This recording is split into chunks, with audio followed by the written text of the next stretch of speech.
C'est fou parce qu'on se rend pas compte à quel point le temps passe vite et on est déjà en mars et c'est déjà bientôt la fin de saison. Franchement, c'est dingue et honnêtement, je trouve qu'on a été gâtés ces derniers temps. Le football français, il y a eu beaucoup de très belles choses. Évidemment, vous l'avez vu, l'immense victoire de Marseille contre Villarreal en Coupe d'Europe et également une très belle victoire du LOSC à l'extérieur en Conference League et évidemment une qualification pour le PSG en quart de finale de la Ligue des Champions en allant battre la Real Sociedad à l'extérieur.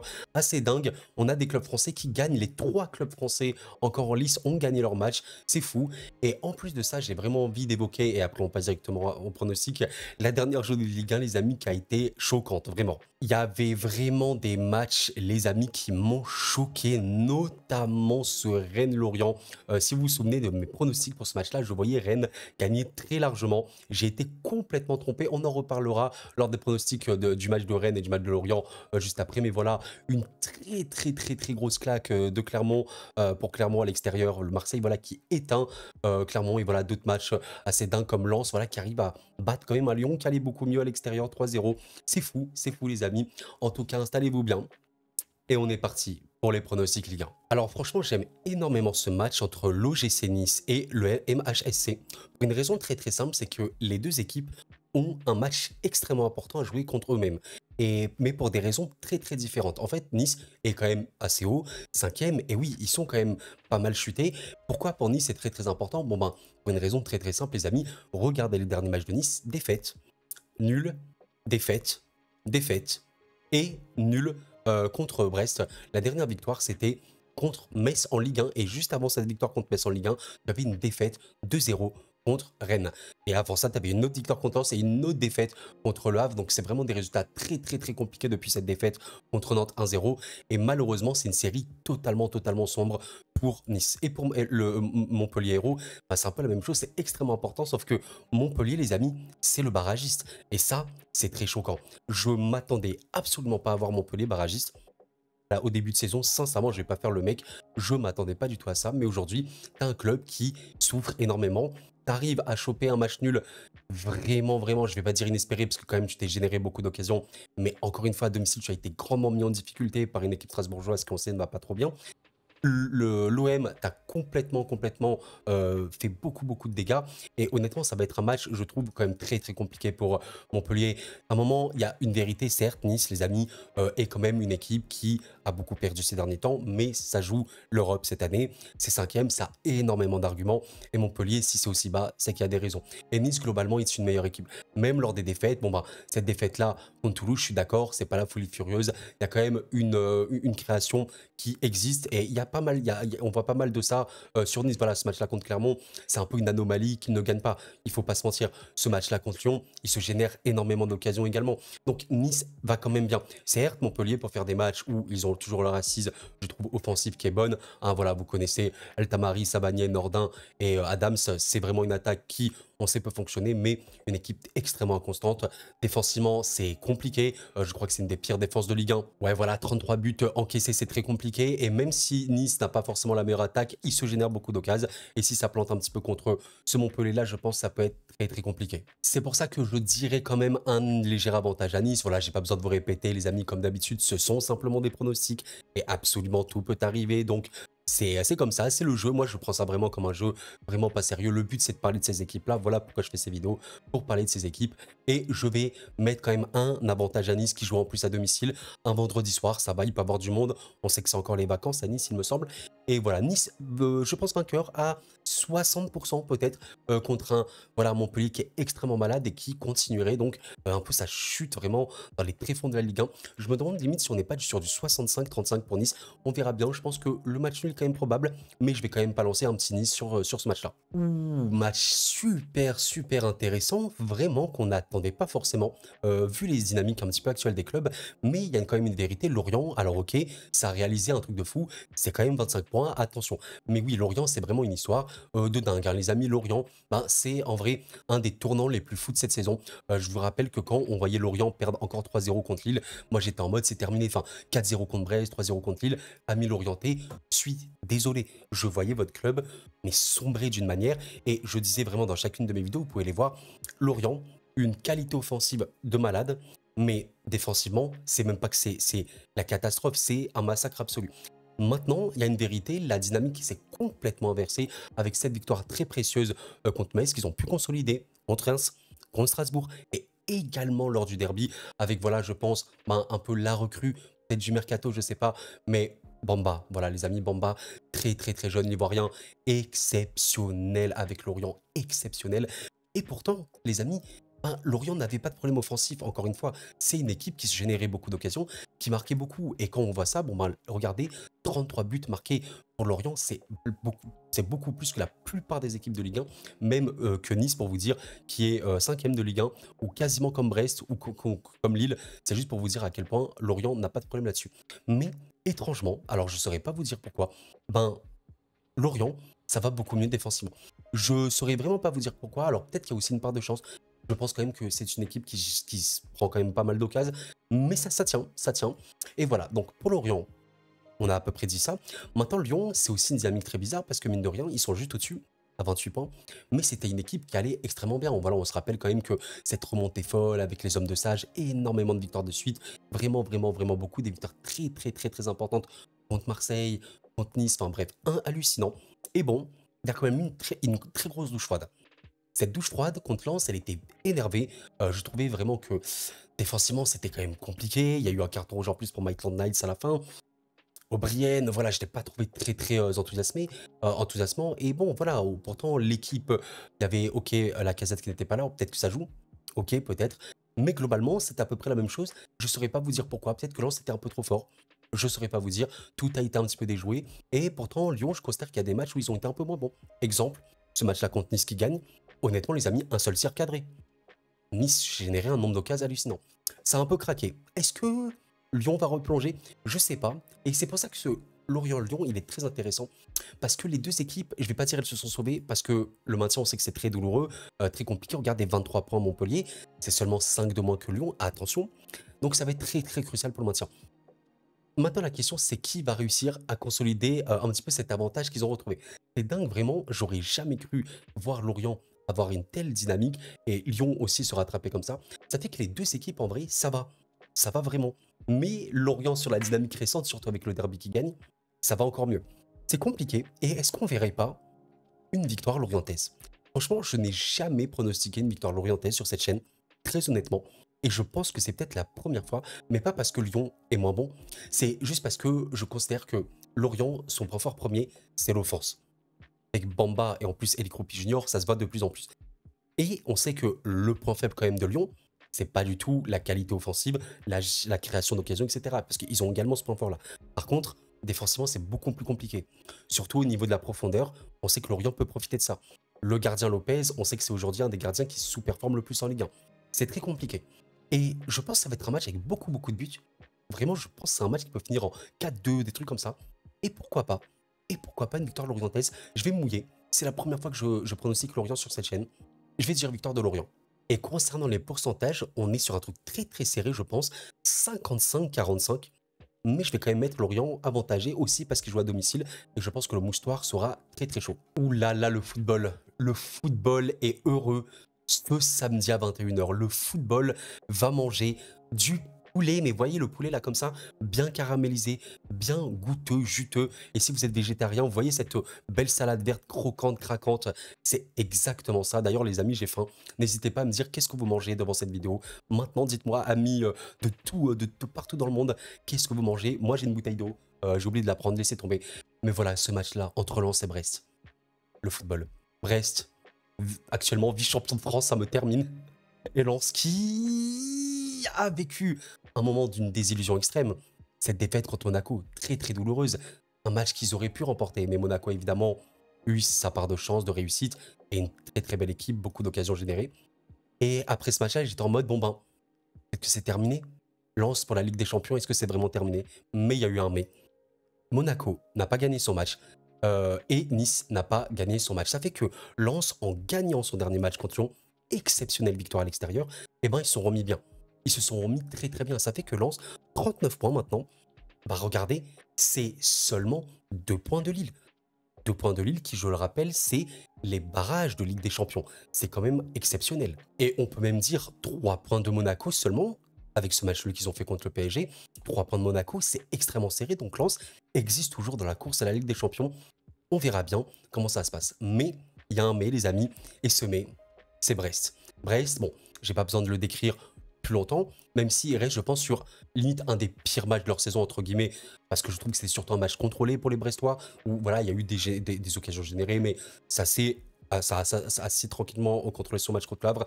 Mais hormis ça, les amis, Brest, et j'insiste, hein, depuis le début de saison, et même depuis la fin de la saison dernière, mais surtout cette saison-là, bah, c'est peut-être dans le top 3 des meilleures équipes de Ligue 1.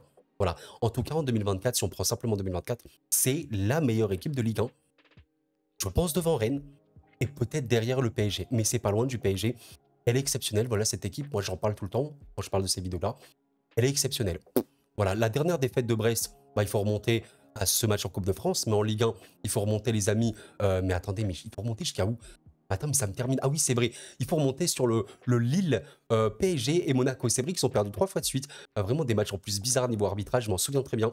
Et pourtant, voilà. 4 défaites, 18 buts encaissés. La deuxième meilleure défense de Ligue 1, juste derrière Nice. L'équipe exceptionnelle et ça va être un match de football ultime à Bollaert. Samedi soir, vraiment ça les amis, c'est beau. Et honnêtement, je le dis cash, si Brest va réussir le move de battre Lens à Bollaert sur une soirée comme ça, on sait extrêmement importante pour l'Europe. Mais c'est incroyable, mais les gars, j'ai envie de pleurer. C'est dingue qu'on se dit, mais regardez un truc. Lens et Brest, il y a quelques saisons, c'était en Ligue 2 les gars. C'était en Ligue 2. Aujourd'hui, Lens et Brest vont s'affronter pour un match extrêmement important pour la course à la Ligue des Champions. Mais comment vous voulez que je ne sois pas heureux du football? Sincèrement, c'est exceptionnel. Bien sûr qu'il y a beaucoup de problèmes aussi dans le foot français, bien sûr. Mais ça, c'est incroyable. Ça va être un match de malade. Et honnêtement, j'ai même pas envie de pronostiquer ce match-là. Parce que c'est 50-50. Je pense quand même que Lens a l'avantage parce que c'est à Bollaert, on le sait. Mais Brest est extrêmement fort.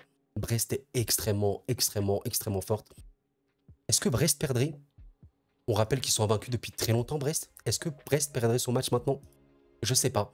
Et honnêtement, même si j'aime pas les matchs nuls, je vais pronostiquer un match nul. Parce que j'arrive pas à départager ces deux équipes. J'ai beaucoup de mal. J'ai beaucoup de mal. Tout peut arriver. Et honnêtement, il peut avoir un gros score. Quand je dis un gros score, une des deux équipes peut gagner par 2-3 buts d'écart. C'est pas une blague. Parce que dès que tu vas dominer l'autre psychologiquement, ça peut être très très dur pour l'autre de revenir. Bollaert Lens aura toujours l'avantage d'être à Bollaert. Donc ça va jouer. Mais je sais pas quoi dire. Et je vais dire un match nul. Mais au-delà du prono, quel match de foot de malade ça va être. Ça va être exceptionnel, s'il vous plaît, ne ratez pas ce Lens-Brest. Ah là là, mon cher PSG qui s'est qualifié pour les quarts de finale de la Ligue des Champions. Je suis très très heureux. Va affronter un Reims. Ah là là, un Reims qui, je trouvais, était tellement bien il y a quelques semaines, mais a beaucoup perdu du terrain. C'est dommage, je trouve que c'est une équipe, en fait, très belle, Reims, très très belle. Honnêtement, plein de belles volontés, de bonnes qualités, mais d'une inconstance, pardon, assez extrême. Des matchs où tu peux voilà, tirer 23 fois, cadrer 6 fois, mais honnêtement, manquer de finition, et c'est dingue parce que Nakamura, Ito, un peu comme tous les Japonais, ils sont forts techniquement, ils sont habiles, mobiles et tout, mais pas beaucoup de finition. Darami, ah, c'est beaucoup plus compliqué. Thomas, voilà, il a fait certains débuts de saison canon, c'est beaucoup plus compliqué. Et voilà, et surtout que Reims reste sur ah là là, une défaite tellement terrible contre le LOSC avec un ballon donné d'Abdelhamid en vérité à David qui permet le 1-0. C'est dommage, Reims va vraiment pas bien. Il faut le dire les amis, Reims ne va vraiment pas bien. Mais ça reste dans l'absolu une très bonne équipe. Sincèrement, c'est vraiment une très bonne équipe. J'ai pas envie de cracher sur Reims parce que le travail de Will Steele sur cette équipe a été folle. Il y a encore des victoires très importantes quand tu vas gagner à Louis II comme ça. Bon bah ça veut dire que tu es quelqu'un, je suis désolé. Il y a plein de matchs où tu n'as pas du tout été honteux. Même ce match-là contre le PSG, sur le papier, tu perds 3-0. Mais honnêtement, les amis, Donnarumma, il te fait un match de malade. Donnarumma fait un match de malade mental. Parce que si Donnarumma fait pas son match-là, Reims gagne ce match-là, même 3-4-0. Bon, peut-être que j'abuse un peu, parce que Paris aurait marqué, mais 3 buts, si vous auriez pu mettre. Voilà, et le PSG, bon, les amis, j'ai pas besoin d'en parler. En Ligue 1, c'est pas très pertinent de parler du PSG parce que c'est évidemment l'équipe la plus forte. C'est l'équipe qui voilà, est au-dessus d'à peu près tout le monde. Le PSG sera absolument et toujours favori sur une rencontre contre un club français. Maintenant, voilà, certes, je mets une victoire du PSG. Je ne vais pas non plus mettre, je le sens bien à mort au-dessus de 70%. Parce que attention à Reims, pardon. Mais voilà, tout est possible. Ça va pas bien pour Reims. Je pense que si Reims était vraiment dans cette dynamique un petit peu de milieu de saison, vraiment très très bonne, je serais beaucoup plus inquiet. Très honnêtement, je serais beaucoup plus inquiet, un peu comme le PSG Rennes qu'il y a eu très récemment où je me disais que Rennes pouvait gagner au parc, ils ont failli gagner au parc. La race va pas bien. Il y a aussi une crise de confiance assez importante. Je sais pas si Will Steele est toujours pleinement impliqué et si les joueurs sont toujours avec lui. C'est compliqué. Logiquement, les amis, je vais partir sur une victoire parisienne. On va dire 65%, même proche de 70% pour PSG. Ah là là, le football, les amis. Le football, je sais que c'est pas le football que tout le monde aime. Mais ça, c'est le football du maintien. Le football de la souffrance, mais le football qu'on aime aussi. Amis Messins, amis Clermontois, c'est dur. C'est très très dur pour vous. J'ai mal au cœur. Les deux derniers s'affrontent. Les deux derniers s'affrontent, mais Metz, et si l'histoire de Metz peut s'écrire, est-ce que Metz, qui a réussi ce move que je n'attendais pas du tout, Metz, qui gagne en 2 minutes contre Nantes à l'extérieur, est-ce que Metz pourrait inspirer un miracle? Mesdames, messieurs, c'est possible. Parce qu'en cas de victoire contre Clermont, tu es à 23 points et Metz serait automatiquement dans le maintien. C'est-à-dire que Metz passerait d'une équipe qui quasi ne peut plus se maintenir à elle peut se maintenir. C'est dingue. Et Clermont, Clermont, quelle tristesse. En vrai, Clermont, c'est vraiment, je pense, l'équipe la plus triste de Ligue 1. Quand je vois ça sur le 5-1, c'est triste parce que ça reflète trop la saison de Clermont. Une équipe qui a plein de bonne volonté. Qui, je le rappelle quand même, les amis, parce qu'on veut faire passer Clermont pour des peintres. Les amis, Clermont, je rappelle un truc. Saison dernière, c'est 8e de Ligue 1. C'est 8e de Ligue 1. Je rappelle juste.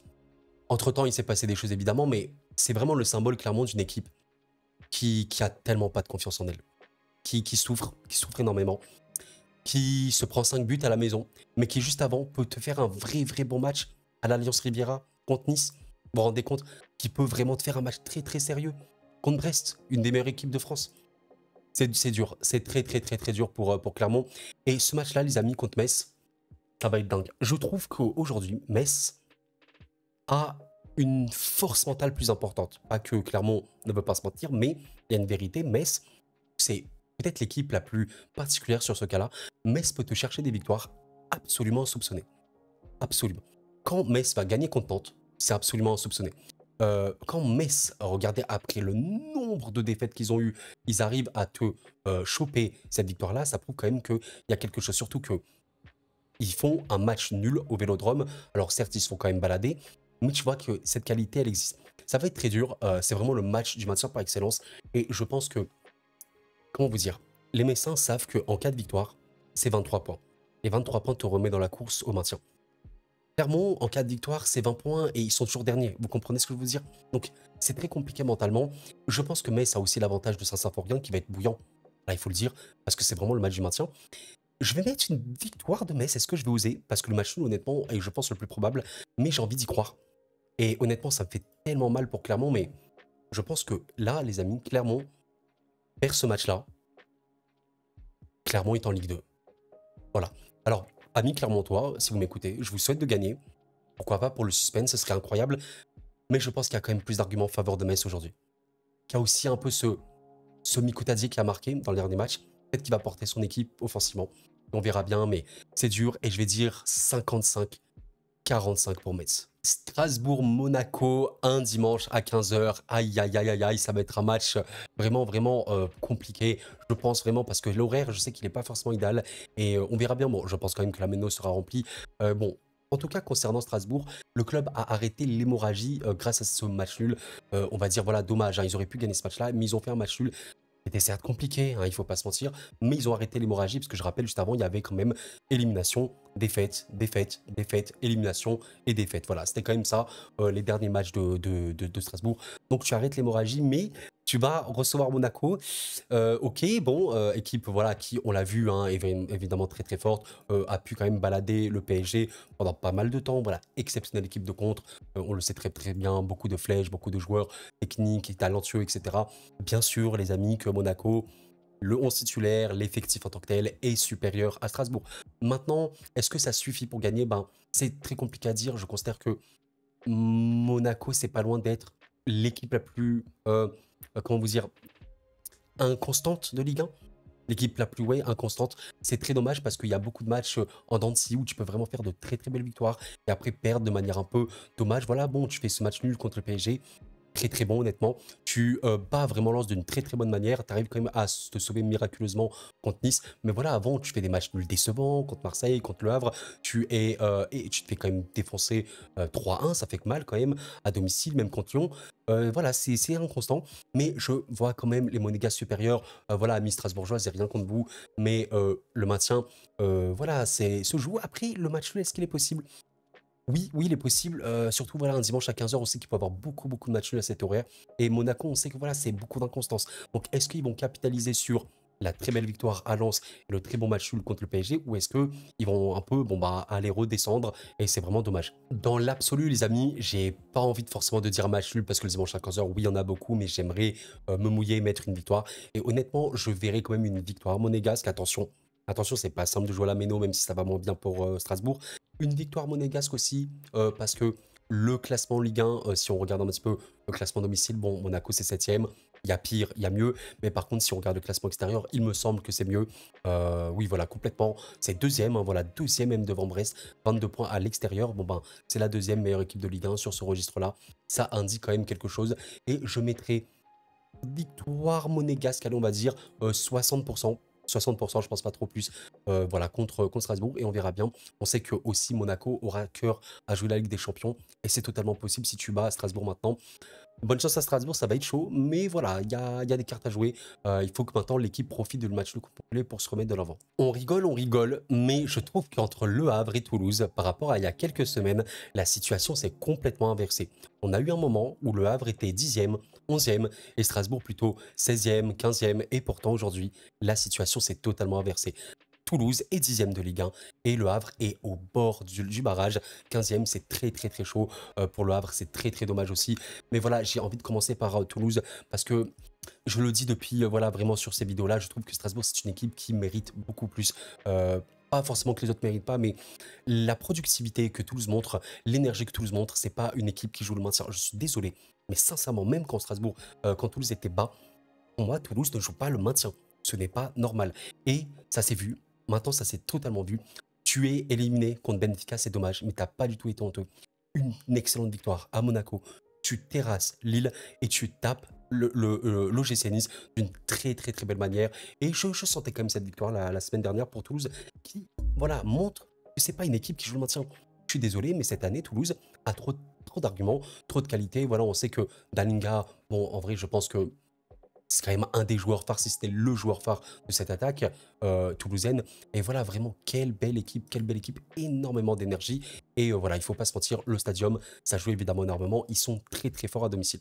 Et Le Havre, oui, c'est vraiment très très très très très compliqué, comme je l'ai dit. Quand tu as 24 points, bon bah voilà, tu es littéralement devant Montpellier à 23. C'est compliqué avec énormément de défaites où malheureusement, ils ont à chaque fois très très peu d'arguments. Et même en fait, l'argument du match à domicile au Stade Océane, eh ben, il se voit un peu moins parce que tu perds contre Reims, tu perds contre Rennes à domicile. Le dernier match à domicile où ils ont gagné, bon, aussi le dernier match tout court à domicile, c'était contre Lyon. Et là, pour le coup, ils ont bien gagné. Ils avaient également battu voilà, le Nice. Donc, ça prouve qu'ils peuvent toujours avoir des très bons arguments à domicile. Et c'est un petit peu l'argument ultime parce que au Stade Océane, Le Havre est quand même meilleur qu'à l'extérieur. D'ailleurs, je pense que si on voit le classement domicile, bon, vous voyez que c'est pas forcément folichon. C'est seulement 12e, 14 points. Mais c'est là où ils ont le plus de points, il me semble. Peut-être qu'à l'extérieur, ils ont plus de points. Mais je pense pas. Voilà, bon, Le Havre à l'extérieur, c'est 10 points, c'est avant-dernier. Comme Clermont, voilà, ça se prend beaucoup de buts en plus. C'est très, très mauvais à l'extérieur. Et c'est un petit peu tout ce qui sauve Le Havre. Et c'est dommage parce que cette équipe a des talents, a de la personnalité, je trouve. Mais peut-être que c'est un peu léger. Je pense que c'est peut-être un peu léger. Parce que en l'état, sincèrement, il y a des choses. Hein. Opéry, c'est un joueur qui a une côte. Évidemment, Bayo, André Ayou, bon, pas dire il est venu pour faire un peu comment vous dire, acte de présence, mais c'est compliqué. Je trouve que, en fait, Le Havre, c'est un peu symptomatique d'une équipe qui voudrait bien faire, mais qui bah, est un peu faible. Est un peu faible. L'adversité est rude. Et voilà, est-ce que Le Havre peut le faire?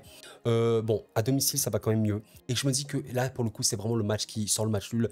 Mais Toulouse va bien. Vraiment, Toulouse va bien. Mais je trouve que, oui, à l'extérieur, Toulouse, c'est quand même moins fort qu'au stadium. C'est fort. Attention, je mettrai quand même sur cette confrontation Toulouse favori, honnêtement. Mais je vais quand même dire le match nul parce que je me dis quand même qu'il doit y avoir des matchs nuls dans une journée de Ligue 1 et ce match-là me paraît être vraiment probable pour le match nul. On verra bien, je vais dire un match nul. Oui, est-ce que vous aimez les chocs de Ligue 1? Parce que voici un choc de Ligue 1 entre le LOSC et Rennes, deux équipes qui jouent en rouge. Bon, ça va être un match, je pense, très très très chaud. Avec le LOSC, en vrai, j'ai dit que Monaco était peut-être l'équipe la plus inconstante de Ligue 1, mais je pense que l'autre équipe extrêmement inconstante, c'est quand même le LOSC. Bon, je suis peut-être un peu sévère, je trouve que ça va, il y a quand même plus de constance, mais je sais pas, j'ai cette sensation que parfois ça pourrait être mieux. Et Rennes, voilà, qui, on sait, a fait une année 2024 exceptionnelle, mais il y a eu un coup d'arrêt assez fort contre le PSG de 1 où honnêtement tu aurais pu gagner ce match-là. Certes, tu l'as quasiment pas tiré, mais t'as tenu, t'as tenu, t'as tenu. Malheureusement, tu tiens le match nul et cette défaite quand même humiliante, hein, je pense qu'on peut le dire. Perdre un derby, c'est jamais, jamais gentil. Et voilà. Et malheureusement, cette défaite arrive pas au très bon moment parce que Rennes est en train de monter. Maintenant, ils ont 35 points. Ça va être très, très compliqué d'accrocher l'Europe. Je sais pas. Je sais pas trop comment ils vont faire, mais pourquoi pas? Pourquoi pas? Malheureusement, tu vas affronter un LOSC qui, on sait, est très très très fort, surtout à domicile. Si on regarde le classement extérieur, d'ailleurs, on voit que le LOSC est 7e, 15 points, bon, c'est pas si fou, c'est un peu le milieu. Et Rennes est, 4, est 9e à 14 points. À l'extérieur, c'est pas la folie furieuse. Par contre, si on regarde le classement domicile, les amis, c'est choquant, hein. Le classement domicile, c'est Lille, 26 points. Je sais pas si on se rend compte, 26 points, c'est juste derrière le PSG. Égalité avec Marseille, donc c'est énormissime. Le LOSC à domicile sont monstrueux, hein, voilà, littéralement, il est totalement monstrueux. Et voilà, malgré quand même des défaites contre Toulouse et contre le PSG, même en Coupe de France, bah, globalement, Lille, il y a toujours cet argument offensif qui est important. Je prends par exemple cette défaite contre le PSG, certes, ils perdent, mais ils ont toujours cette attaque, un très très fort de Zegrova. Honnêtement, ce mec est totalement cinglé. Je sais pas trop dans quel club il va finir Zegrova, mais je sais pas si Lille pourra le garder très longtemps. David est revenu à un très très bon niveau. Il reste en plus sur un 3-0 à l'extérieur en Conference League. Voilà, Lille va bien et honnêtement, Rennes est fort, hein. Je vais pas faire le mec en mode Rennes, voilà, parce qu'ils ont perdu, ils sont nuls, pas du tout. Honnêtement, les amis, 22 tirs, 6 cadrés contre Lorient et au-delà de ça, ils ont quand même une productivité énorme. Il y a juste la défense qui a, ils sont un peu sabotés. Défensivement, je trouve que Rennes peut se saboter, mais offensivement, bon, ils ont tous les arguments. Enfin, ils ont une attaque de fou, un milieu très, très, très actif. Ça va être un match de dingue. Ça va être un match de dingue. Et là, honnêtement, les amis, je vais pronostiquer le LOSC, mais pour la simple raison qu'ils jouent à domicile. Pas parce que Rennes est drastiquement inférieur, parce qu'ils sont à domicile et parce que la dynamique récente de Rennes est un peu moins bien. Et on sait que parfois un petit match nul, c'est une défaite, ça peut basculer dans une autre défaite, un autre match nul et un peu d'inconstance comme ça. On verra bien, mais en tout cas, si Rennes arrive à battre le LOSC à l'extérieur, bah, c'est exceptionnel parce que quasiment personne ne le fait et je crois que même le PSG ne l'a pas fait. Voilà, c'est juste pour vous dire un petit peu le truc. Et on termine par un beau Marseille-Nantes, un peu un classique de notre championnat. Voilà, deux clubs historiques du foot français. Mais je trouve un match qui, je ne vais pas tourner autour du pot, les amis, et je pense très très déséquilibré entre un Nantes, voilà, extrêmement inconstant également, et un Marseille qui, évidemment, renaît de mille feux, hein. Vraiment, Marseille, bon, voilà, vous savez, je suis parisien, mais il y a une vérité. Marseille, depuis Gasset, 3-1, 4-1, 5-1, 4-0. Voilà, à partir de là, les amis, je suis désolé, mais ça indique quelque chose. Et vraiment, il faudrait s'intéresser au cas de Marseille plus en détail. Mais certes, les résultats à Marseille n'étaient pas bons. Par contre, les amis, le contenu marseillais était bon. Je suis désolé, oui, il y avait des matchs pas si fous, pas si machin. Mais par contre, dans la génération d'occasions, Marseille était une des meilleures équipes sur ce niveau-là. Par contre, ça concrétisait pas et la confiance n'était pas là. La confiance est totalement revenue et regardez un petit peu ce qu'il en est. C'est merveilleux. Alors en plus j'ai Freeze. Bonjour, je suis là, je n'ai plus Freeze. T'as des joueurs qui sont revenus à un niveau de malade mental, Ndiaye notamment. Voilà, incroyable. Aubameyang est dans la forme de sa vie. Les amis, voilà, j'ai rien contre Nantes, mais si je dois mettre un seul match tout en haut, eh ben je vais le faire. Marseille, je les vois tout en haut, à 75, même 80% de victoire contre un Nantes qui, je vais en parler évidemment, ne va pas bien du tout, hein, les amis. Il va à Nantes, 14e, 25 points. C'est très très compliqué, très inconstant, ça va te choper des victoires très cruciales, voilà, contre Toulouse à l'extérieur, contre Lorient à l'extérieur, mais tu as l'impression qu'à domicile, voilà, contre Lens, contre le PSG, même contre Metz, bah, c'est douloureux, c'est très très douloureux, et là, tu vas te déplacer à Marseille. Les Nantais, j'ai absolument rien contre vous, mais Marseille à domicile, c'est 26 points. 26 points, égalité avec le LOSC et juste derrière le PSG. C'est énormissime. Et le classement extérieur, Nantes est 12e. C'est vraiment faible. Et honnêtement, ce n'est rien pour enlever la qualité nantaise que je trouve est surtout bonne offensivement. Et sincèrement, ça peut mettre beaucoup d'énergie. Mais là, si tu me dis que Marseille arrive à casser sa dynamique contre Nantes, je ne le croirais pas. Sincèrement, je ne le croirais pas. Et je vois quand même une victoire marseillaise. Et je dirais même, limite, encore une victoire à 3 buts d'écart. Sincèrement, c'est possible. Totalement possible quand je sais que Nantes n'a clairement pas comme qualité la défense. On verra bien, mais je pronostique une vraie victoire nette de l'OM. Et voilà les amis pour ces pronostics Ligue 1. Comme d'habitude, si vous avez apprécié la vidéo, pour me soutenir, vous savez quoi faire. Le like et l'abonnement, ça m'aide beaucoup, surtout ce genre de vidéos très longues qui me prennent beaucoup d'énergie aussi parce que voilà, j'essaie de dire un maximum de choses sur ces clubs-là. Et voilà, je rappelle encore une fois, ce sont que des pronostics les amis. Ne vous énervez pas, je sais qu'en vrai, il n'y a personne qui s'énerve. Il y en a peut-être un ou deux, mais honnêtement, je ne les vois même pas parce que j'ai beaucoup de commentaires. Merci infiniment pour tout votre soutien. C'est des pronostics. Moi, je m'amuse à parler de tous ces clubs. Bon, il y a vraiment des clubs que je ne peux pas évoquer en vidéo de manière générale. Mais voilà, ici, je pense que ça va être une journée très décisive. Tellement de matchs importants pour le maintien comme pour la course à l'Europe. Ne ratons pas ça. Les amis, prenez soin de vous. Excellent week-end. C'était Koro. Et la paix sur vous.